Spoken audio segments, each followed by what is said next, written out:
হরে কৃষ্ণ বন্ধুরা, আজকে আমি ভুট্টা তুলতে আসছি। এই যে দেখেন ভুট্টা এখনো সারেনি আমার ভুট্টা, নমলা ভুট্টা তো চিকন ধান কাটে লাগাইছি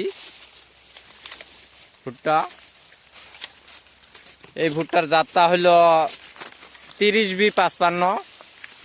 তো হয়েছে, ভগবান দিলে ভালোই হয়েছে, সব প্রভুর কৃপা।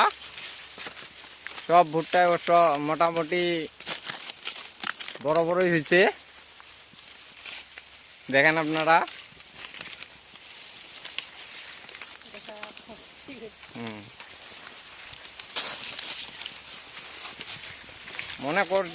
যেটা মনে করছিলাম সেটা না।